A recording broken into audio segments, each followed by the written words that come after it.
Om Brahmanandam Paramasugadam Kevalam Jnanamurtim Dvandvatitam Gaganasadarsham Tattvamasya Tilaksham Ekam Nityam Vimalam Ajalam Sarvadi Sakshibhutam Bhavatitam Trigunarihidam Satgurum. So, I want to start with the reason why we want, all of us, many of us, want to learn a technique, or want to learn mantra, or want to be initiated into spiritual practice. Why? What are we seeking? Why is it that we want? Must be some reason. If we are content and happy with all the things that we have already, then we wouldn't want to have Kriya or anything else, unless you think it will confer some kind of mystical powers on you. You want to come to Pench, you will fly through the air and land here or something. That rich people can do, their helicopters. So there must be some reason why people are genuinely, of course, interested in taking the practice of Kriya or any other technique. Why I am saying any other technique? Because don't think that Kriya alone is the way to salvation. One. Second, it may not be only this Kriya, because in the Yoga Shastra there are innumerable Kriyas.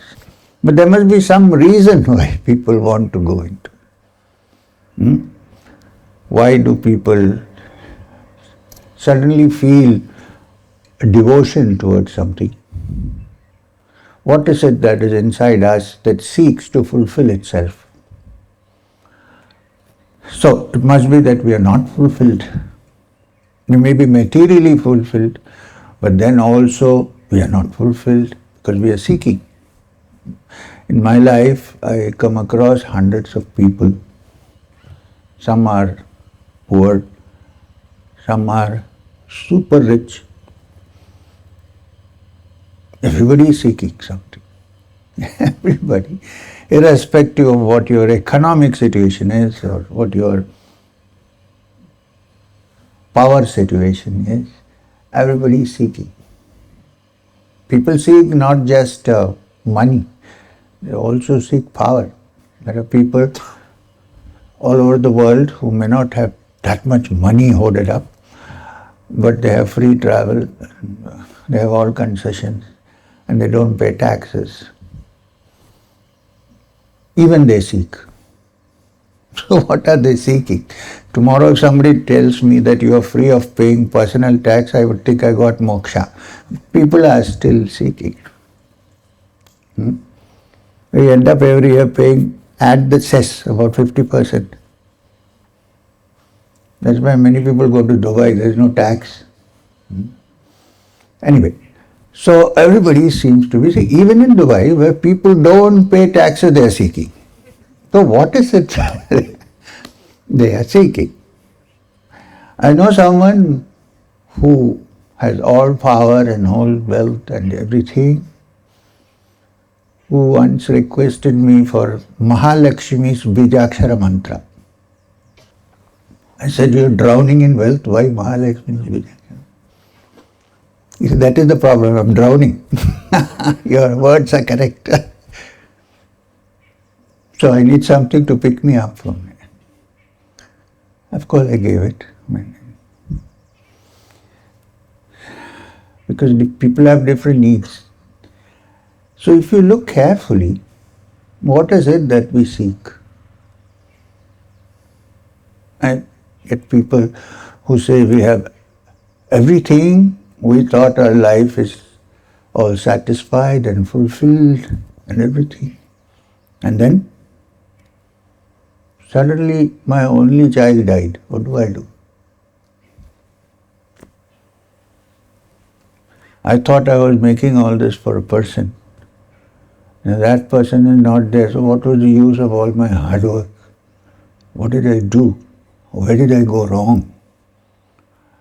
So I usually tell people, you didn't go wrong anywhere. This is the way of the world. You have one thing, you don't have another thing. This is the way of the world.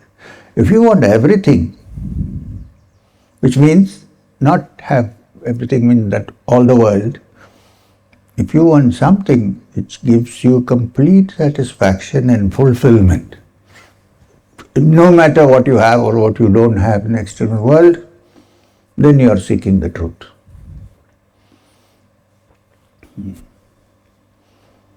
And once it is touched, you begin to understand the meaning of fulfillment. This is what we are seeking actually, fulfillment. So why can you find fulfillment by breathing up and down or doing Kriya Pranayam? We'll come to that subject later. There have been people who have reached that without touching any of these things. Why I'm saying this is it's not something new which I'm saying. In the Bible, Jesus Christ puts it in beautiful words. Whoever it was, Jesus Christ or whoever was presented there, says, it is old wine in new bottles. I'm not claiming that I'm saying anything original. Fortunately for us, that old wine is very original. Naya bottle, we can present it in different forms. And now so I want to go back to the source of the old wine. Where are the wineries where this was made? Where did it come from? Where did they learn to crush the grapes and make this wine? This wine, when one's drunk, one does not need to go to a bar. बार बार जाने की जरूरत नहीं है. Once you take one swig and you got it, you don't do anything more. You're drunk. It's a drunken life, of course. I agree with that. But it's a beautifully drunken life, which is not dependent and it does not affect the liver. Liver meaning one who lives. So I'm going back to the Upanishad. Why? Because it is one of the most ancient sources from which this wisdom has come to us, which we are seeking again 2000 years later.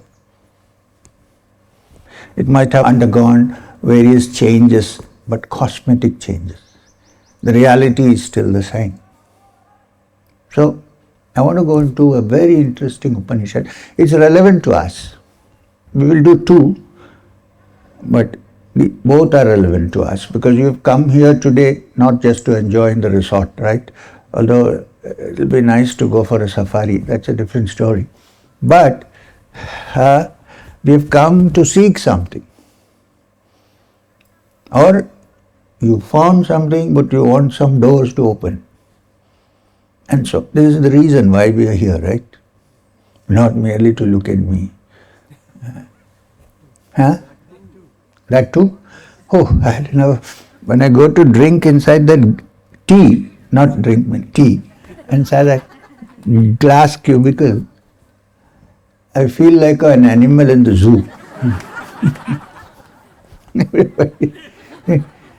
Anyway, so that too. So before we go into any particular Upanishad, let's understand the word Upanishad. What is the Upanishad? Where does it come from? How old is it? This is the treasure, this is the nidhi that we have here. This treasure is come to us 2000 years. Maybe more, we don't know. Before Vyasa compiled the Vedas, it was still existing. But he compiled it and made it into Rig, Yajur, Sama and Atharva, 4 Vedas. Which is why it's called Vyasa, because Vyasa actually means a compiler. So it's called Ved Vyas. Simply if you say Vyasa, it means just a compiler. Now, Upanishad is also called Vedanta. The Bhagavad Gita is also considered an Upanishad. Of course, the simplest way of presenting the Upanishad is the Gita. While some of the Upanishads are a little bit tough to handle. My job is to make it simple, as much as I can. I think it's quite simple. People avoid it thinking it's only for sannyasins and so on. No. For you and me, none of the rishis that you find who teach the Upanishad are sannyasins. The great Rishi Yajnavalkya had 2 wives. I'm not saying we should follow the example. He knew how to deal with it. Why is Upanishad called Vedanta?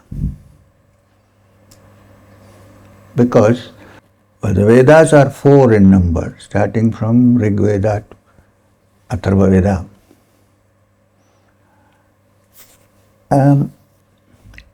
People mistake when you say Vedas that it means only the Samhita portions.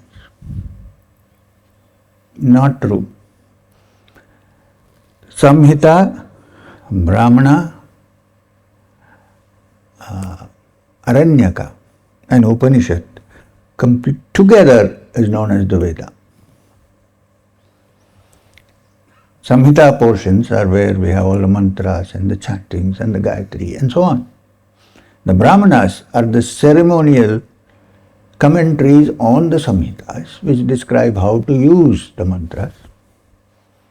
And then you come to the Aranyakas, where after having studied all this, for quiet contemplation and understanding in depth, people went into the forest, to the Aranya. That's why I'm so happy here. Satsang in the wilderness, not so wild, but they went into the Aranya means forest. So they were called Aranyakas.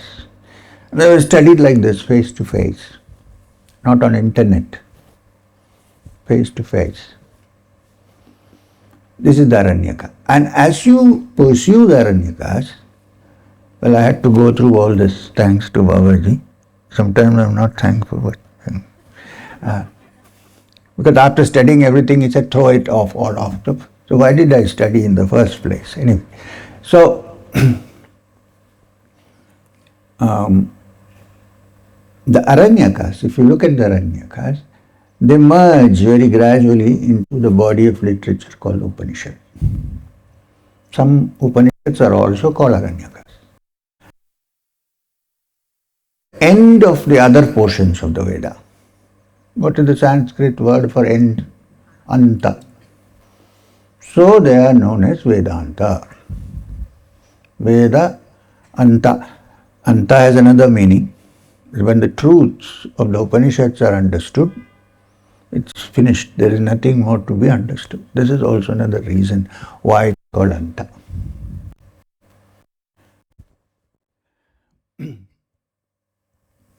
So, let's take up the Upanishad now. Which means we are studying the essence of Vedanta as conveyed by the Upanishad. Please, you don't have to study all the Upanishads. I'm not saying that. You'll have enough to go on. More than enough. So, the word Upanishad. Upa. The syllable Upa means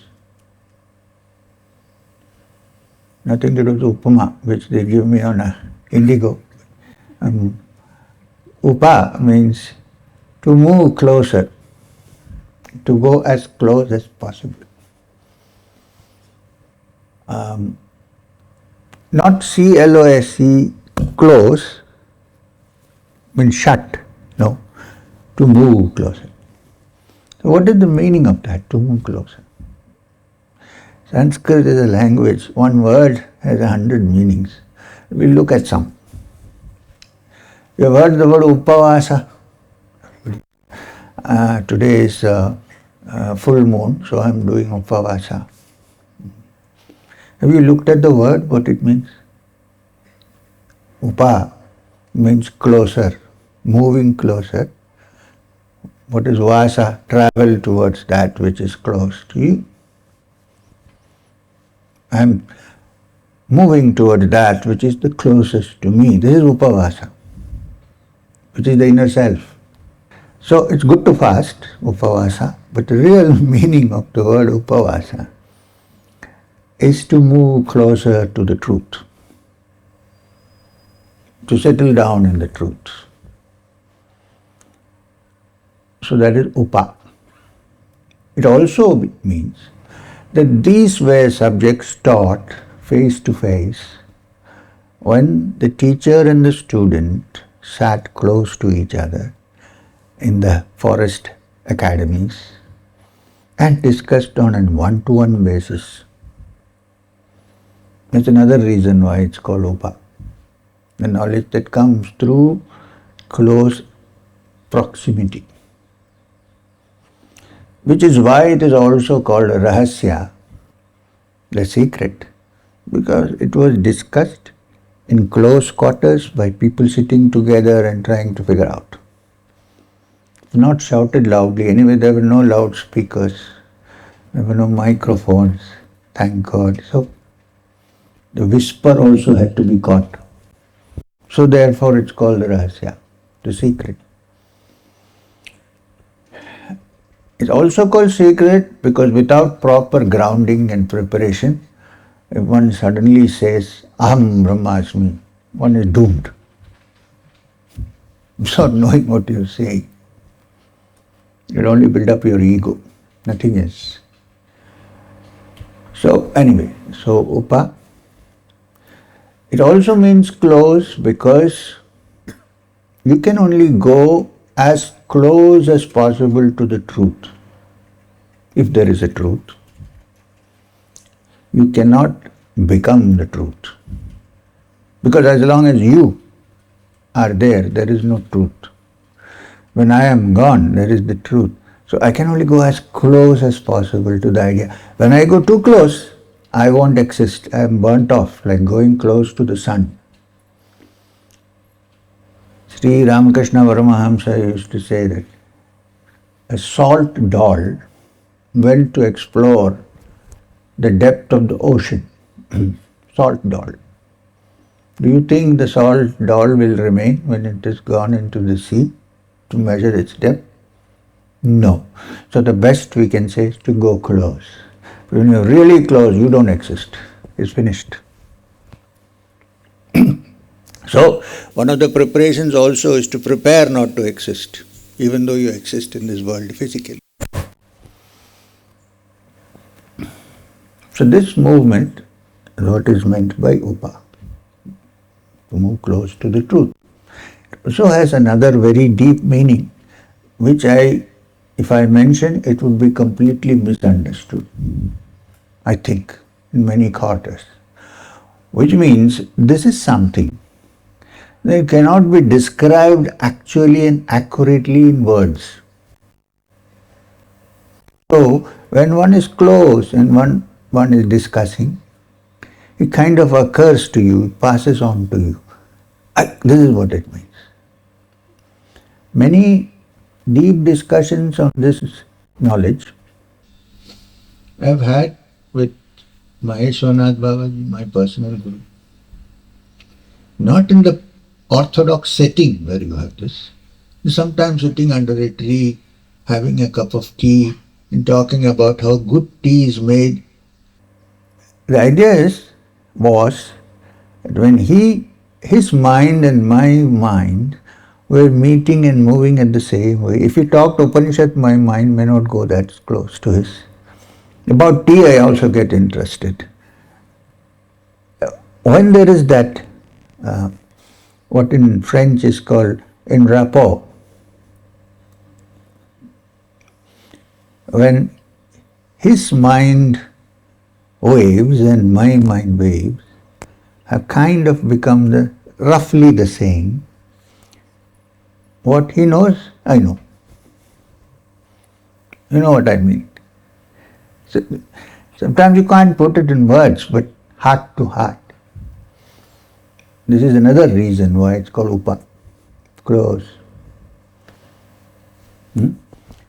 Okay, now it's not just Upa, it's Upanishad. I will reserve the knee for the end and take up the last syllable, which is Shad. Shad.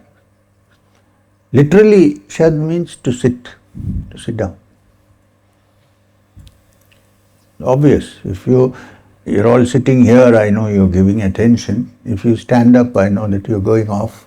There is no attention. So, Sad means to sit. It also means that the mind has to sit. You can physically sit here, but your mind can travel to Mumbai and come back, or to wherever you have your clinic, what is happening there, and come back.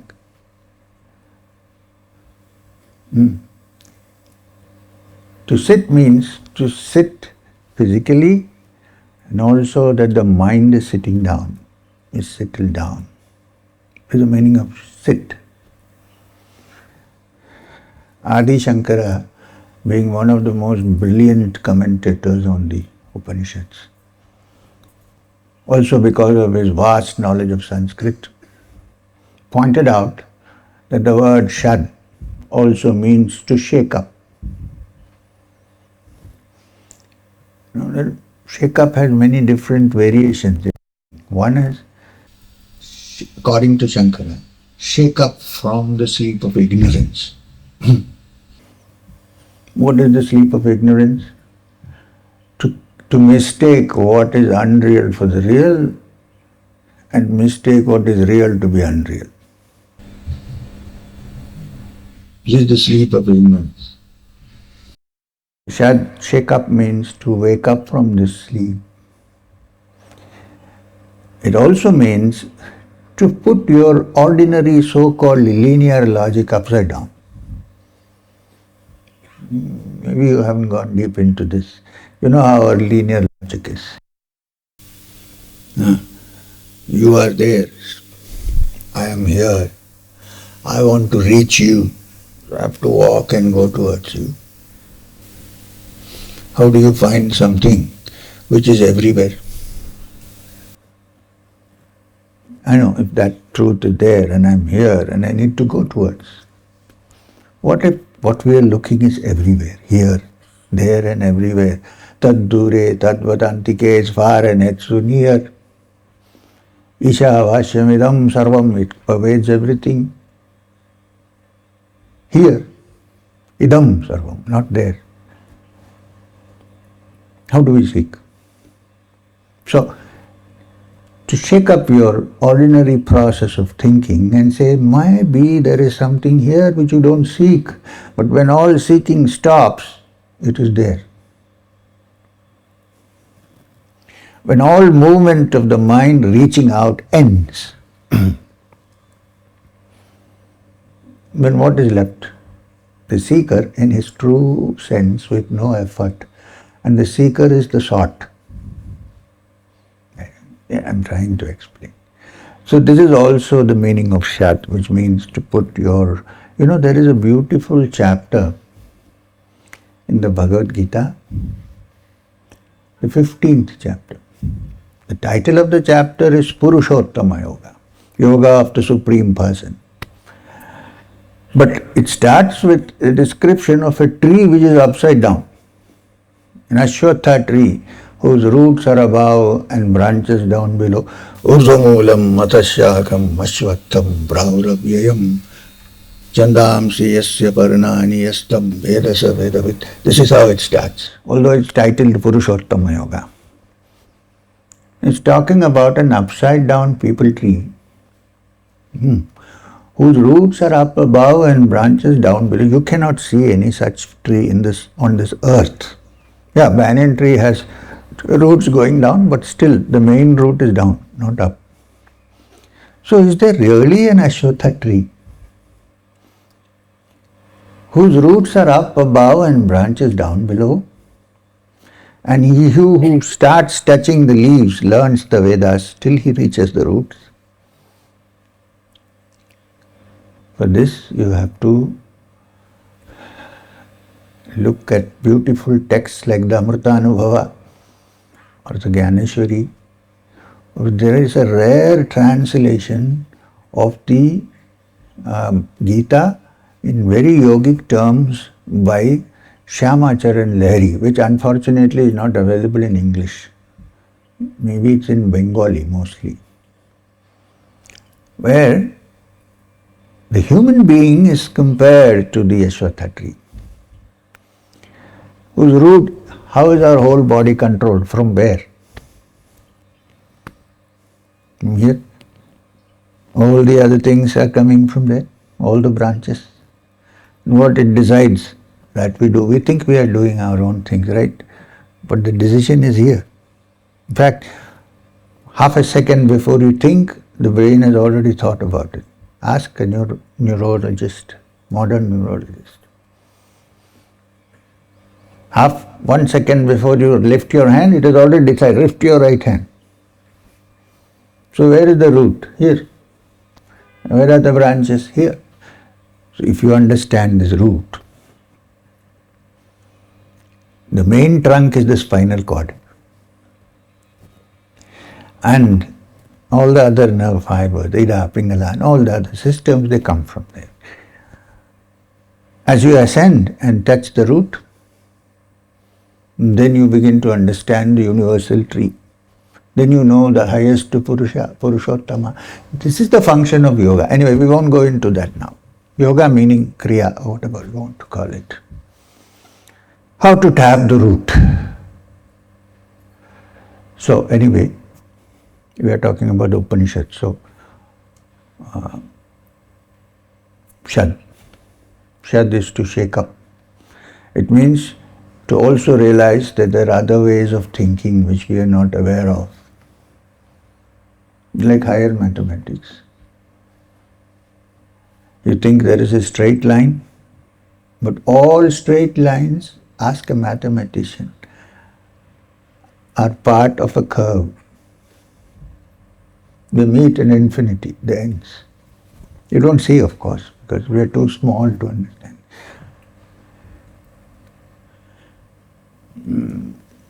If you want a simple example, if you walk on the rail tracks, you're not higher mathematics.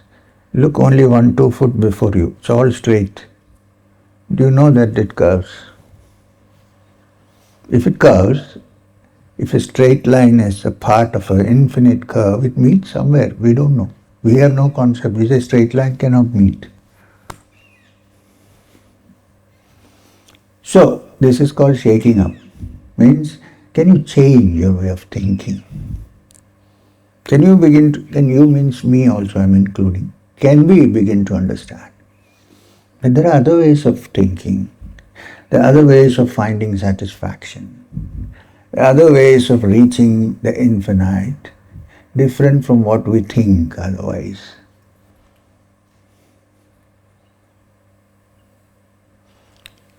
So this is Shad. Now we left the middle syllable ni for later attention. The word ni indicates the position or the status of the teacher and the taught. Physically, yes, this is good. I am sitting up and you are sitting niche. So you are in ni. But it's not physical. For all you know, you can sit high up and I can sit down below. But ni here indicates the attitude. The Hindi word niche is derived from ni. It shows the attitude. What is the attitude? The attitude is that I don't know. The moment I know, I can't get anything more. It's over. My mind is sealed. I already know. Therefore the Upanishad said, he who knows, knows not, and he who knows not, knows. It is not a tongue twister. I mean, they're not trying to fuddle your thinking. What they're trying to say is to start an inquiry into this, which is the grandest thing one can reach. You need to start with a clean slate, with an open mind, with understanding that I don't know. Because if I know, whatever goes in will get out. You know the famous story of a man who went to a professor, very well done. I'm nothing against professor, a well learned professor, who went to a Zen master and said, I want to learn Zen. Teach me how to attain Satori. Satori is Kaivalya or Samadhi in Japanese. I think many people would know because many people love Zen. You know why? It's made in Japan. Imported.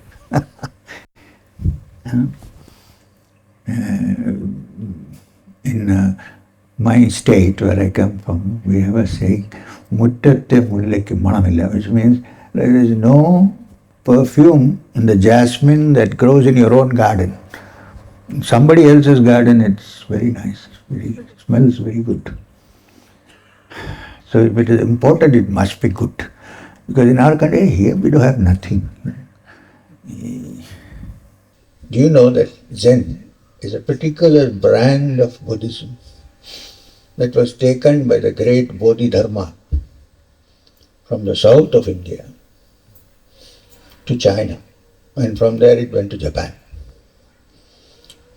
He insisted on a particular kind of Buddhism which laid great stress on dhyana, meditation. Now, so he called it Dhyana Buddha, Dhyana Bodha. He went to China. Now in the Chinese language it's not very easy to say dhyana. So dhyan became Chan. Then Chan went to Japan and became Zen. But if you say dhyan is good, no. Zen is good, yes. So anyway, that's irrelevant.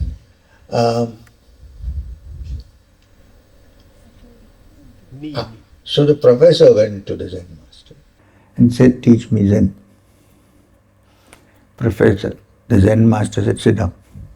He went and made some tea and brought it, put it on a table. You know how the Japanese do everything very beautifully. This you have to accept. They do everything beautifully. Everything is a ritual. Even tea drinking is a big thing. So he had a nice table with a tablecloth, laced tablecloth, and a cup on that, and he brought the kettle and he poured the tea. He filled the cup and continued to pour the tea. Professor at first thought it was a mistake. He said, sir, the cup is overflowing. So he put down the kettle. And he said to the professor, your cup is overflowing. How can I give you Zen? It's already full. So if you add Zen, that will come out. So, Ni is the attitude. N-I-Ni, not K-N-E-E. Ni. On Malayalam, Ni. Ni is the attitude where you sit down saying, I'm listening to something for the first time and this I don't know, let me figure out. Very difficult. Art of listening is very difficult. Art of dying is easy. In 10 minutes I can turn my hair black. But art of listening is very difficult. So to listen without preconceived ideas, to keeping your mind clear, it's like an empty vessel. If you need to pour anything, you need an empty vessel, right?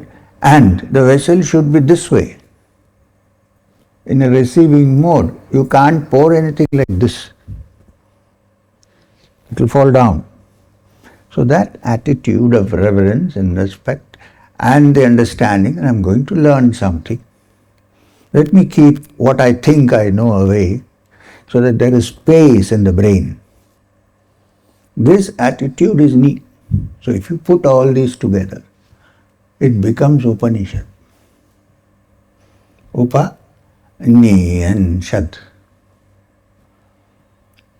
Right? You don't need any other qualification. But this is a very difficult qualification to come by. This is the problem. You know, honestly I'm telling you, I'm sitting here before you. I want to communicate something to you. And when I come in spite of all the namaskars that I receive, I come with the attitude, I don't know, let me figure out. You may think I'm joking, I'm not. Serious. Because then, when I figure out, you figure out. Happens. Among 1,000, maybe 1 or 2 will figure out, that's okay. What did Krishna say to Arjuna in the Gita?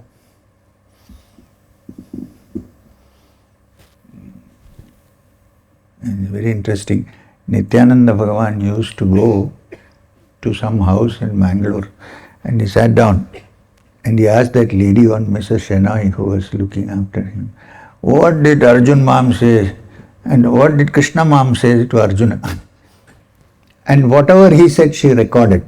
Today it has come out in a small book called Chita Akasha Gita.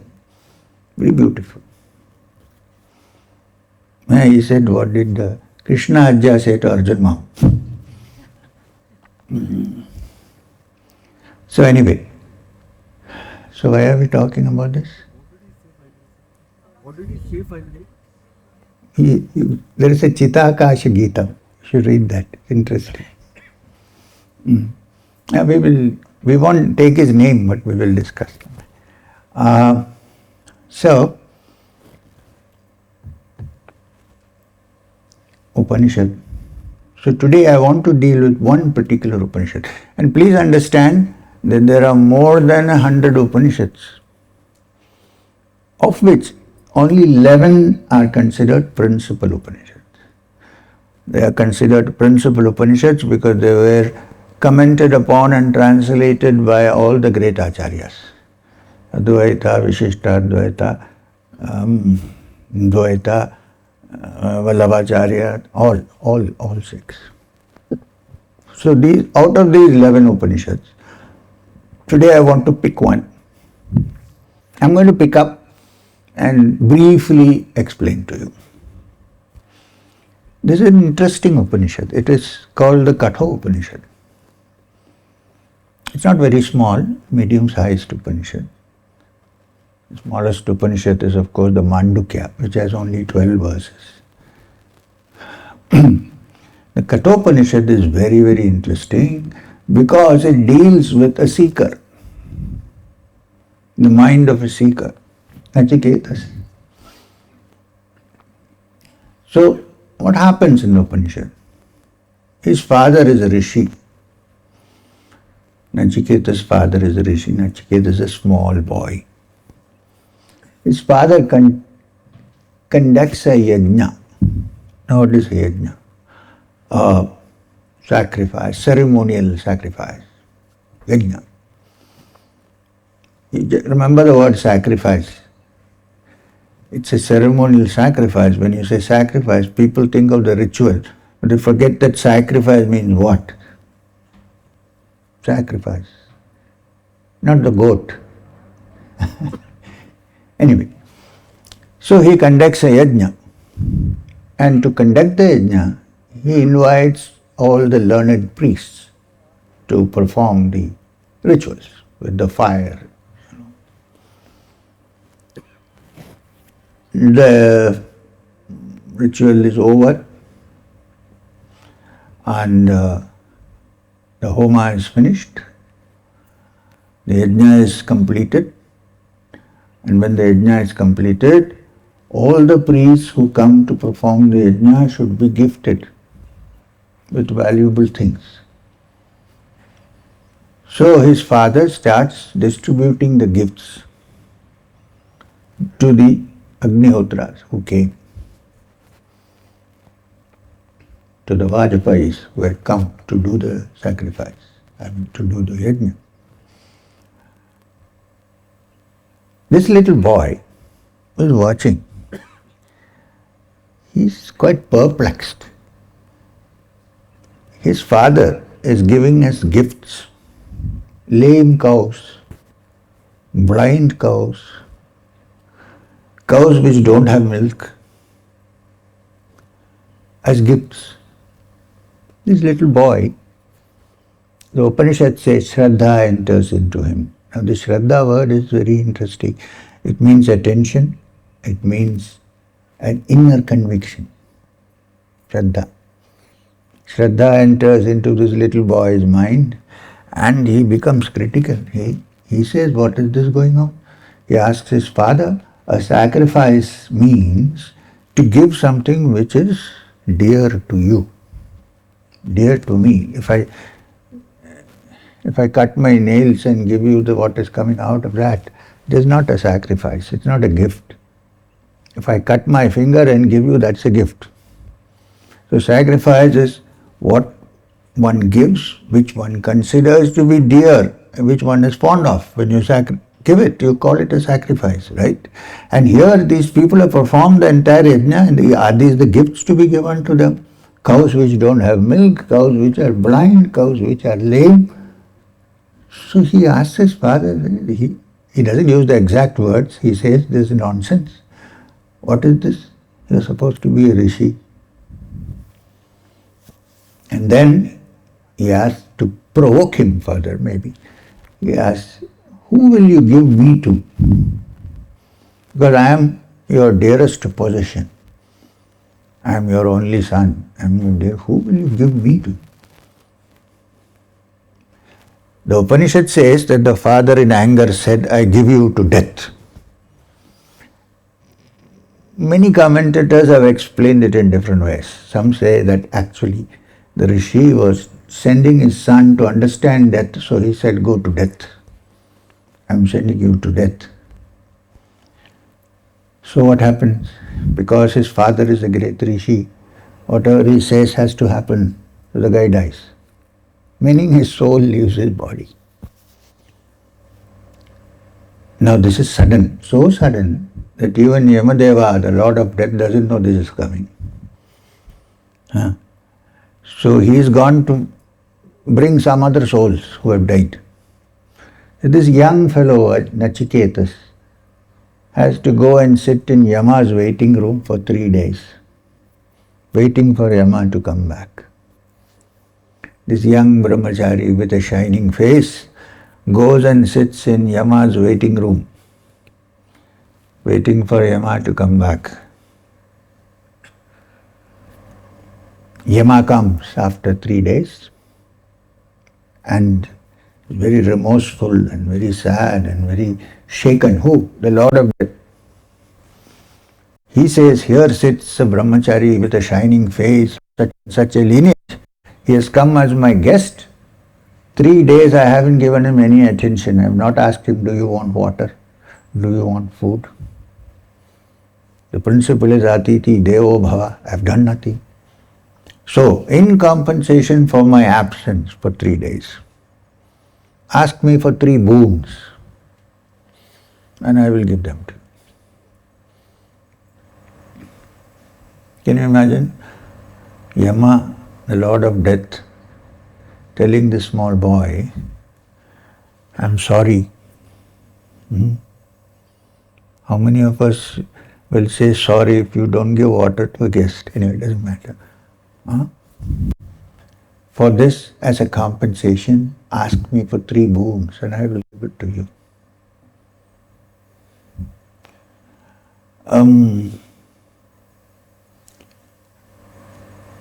Now, also remember that the word Nachiketa also means one who does not know. Nachiketa.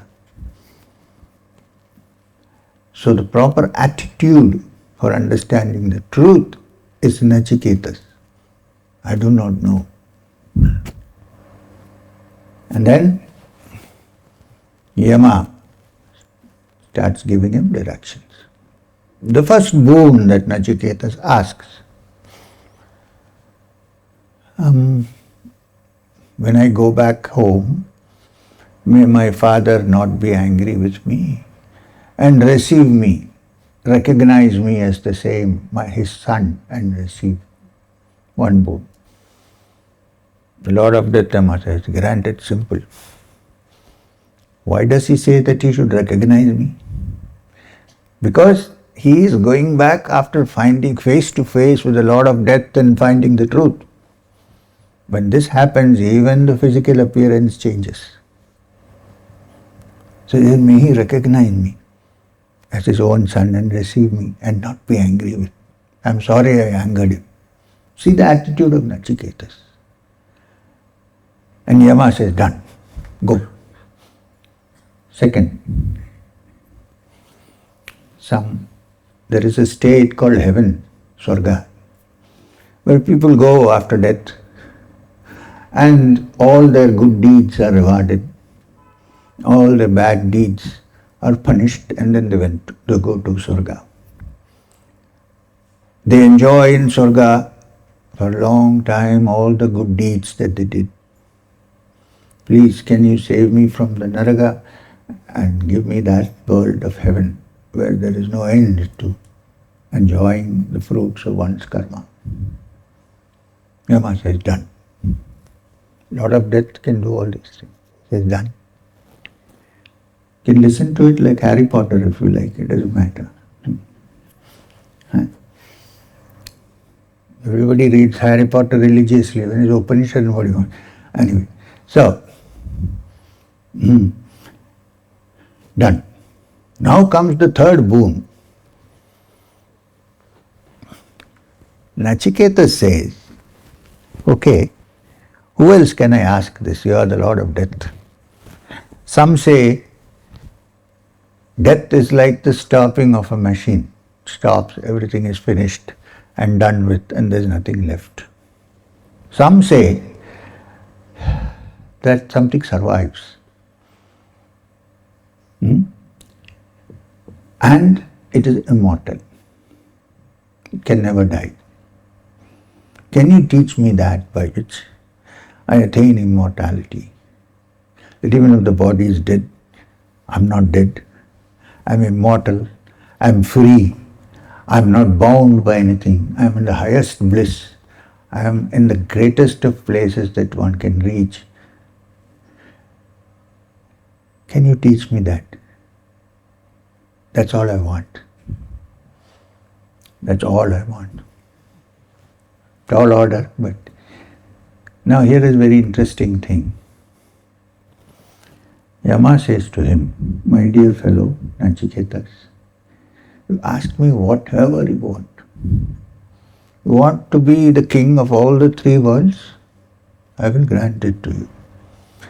You want all the food in the world and the wealth that Kubera possesses? I will give it to you. Easy for me. I'll snap my fingers and you'll have it.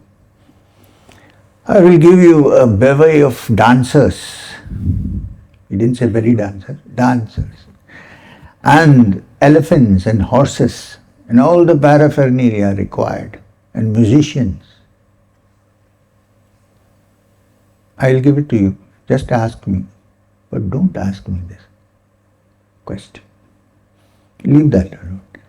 I will grant you everything else that you want. This is not an easy question to answer. So, Nachiketa says, keep your dance and music to yourself, O Yama. Keep all the three worlds to yourself. I don't want anything. If you think this is the most difficult thing, that's exactly what I want. Give me that. I will not go without taking this. Now just imagine the situation. Everybody says I am a seeker. You come to me, I want to attain moksha.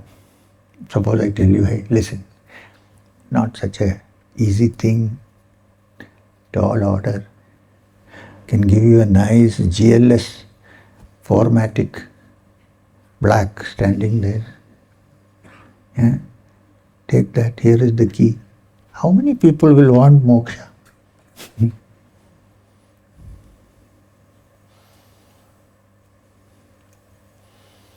Probably they'll say, thank you Guruji, great blessing, give me those keys. So the story of the Katha Upanishad is about Shraddha, about a serious seeker who wants nothing but that, whose only interest is to find the truth no matter what you give him. Oh, I forgot. Not. Suppose I tell you I'll give you a beautiful Rolls-Royce Silver Coast. Forget the GLS mark.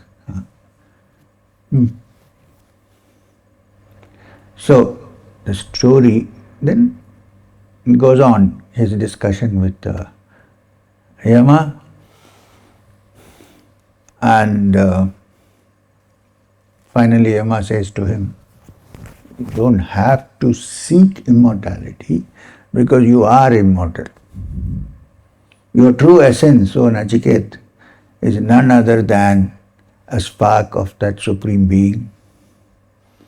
And in this world, the best connection to that Supreme Being is the sound of Pranava, the Om. Is the bridge that connects this world to that which is beyond. And explains to him. And what kind of life is to be led to touch the truth, and so on and so forth. This is the Katha Upanishad. So once we become at least 25% Nachiketas, with all order to say 100%, then we will begin to learn. The mind has to be clear, the brain has to be free of luggage. Somebody went to a great teacher, carrying a basket on his head, full of cabbage. He was taking it somewhere. Now this teacher was supposed to be an expert in swimming. Not spiritual, swimming. He went to him and teach me how to swim.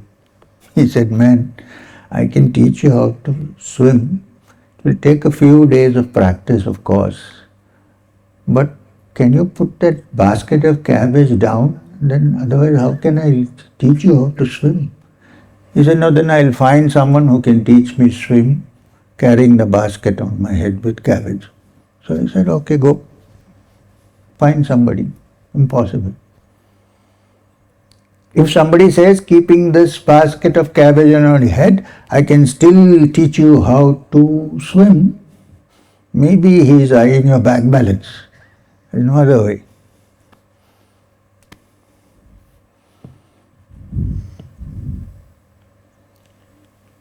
So, we'll have a small break of 10-15 minutes, 10 minutes. Then I'll come back, see two things. One is such subjects beyond 1 hour, people have what is called ADS, Attention Deficiency Syndrome. And I get tired pushing it in, It's hard work, believe me. Don't think I'm sitting here, hard work. Maybe I go for 10 minutes. You can also a little bit relax, have a cup of tea or whatever is. Certainly not wine, because the rest of the satsang you won't hear a thing. So, if you come back, then, okay? Is that all right? Or I'm sure you're relieved.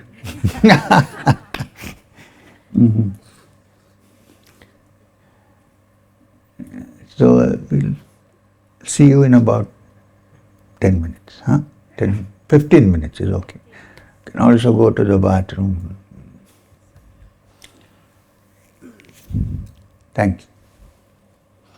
When we come back, I want to do the Katha Upanishad.